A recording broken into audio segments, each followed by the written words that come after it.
So, Guy, commentating on the Tyne away derby on Sunday, massive win for Sunderland, 3-0 over Newcastle. What were your overall thoughts on the actual football? I thought Sunderland deserved it. I thought they were the better team right from the start. I think I made the point to one of my colleagues at half-time that they just seemed to want it more. They were a step ahead, and I think Newcastle had Thursday night against Benfica in the legs as well. So, yeah, thoroughly deserved. Could have been different had Cissé's goal stood, as it should have done. Could have been a very different game, but Sunderland didn't let that affect them, and very, very good performance. That drive, that motivation that you mentioned there, how much of that was down to a certain Italian? I think 100%. I really do.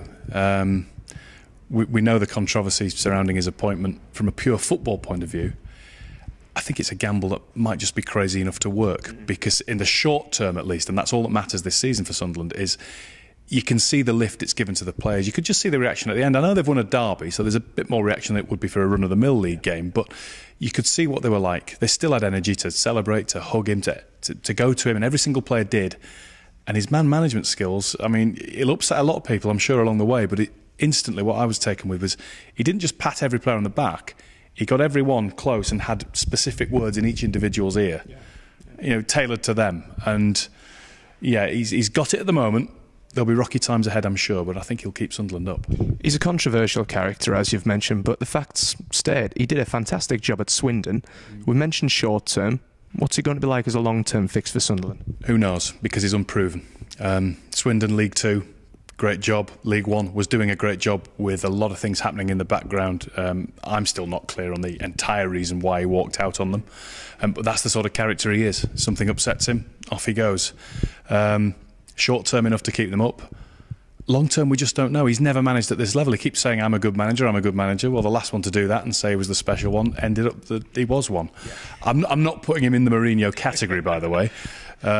Sunderland fans there are jumping up and down. No, let's not get that far. But we've yet to find out whether he's a tactical genius. But the signs are that he will certainly give his heart and soul, and I don't think you can ask for any more than that.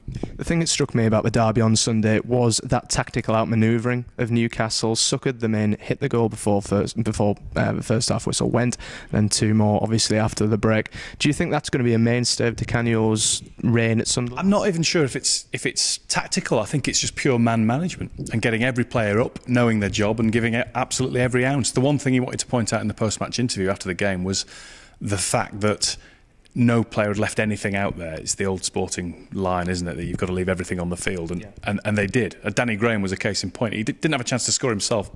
Well, he had the tug back on his shirt, that aside all game, but he ran and ran. And for the third goal, when it goes out to David Vaughan on the left, he barely has the energy to keep going and run into the middle, so he really did leave everything out there. And I think he's just lifted them to use what abilities they've got. I don't think it's the most talented squad in the world. I think we know that. So he lifted them in just the right way. Newcastle will still feel, they will still look back to that disallowed goal, but Alan Pardew was magnanimous enough to say afterwards that on this occasion, the better team won. And finally, Guy, there was obviously problems after the game in Newcastle.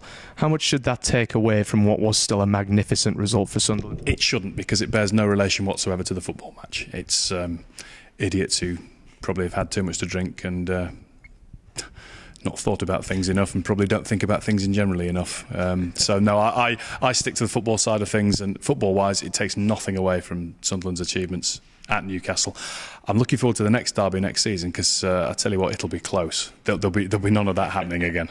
Well, let's hope there is a Premiership derby between Sunderland and Newcastle next season. Guy, really appreciate you joining us on SportsByte. Thank you for that.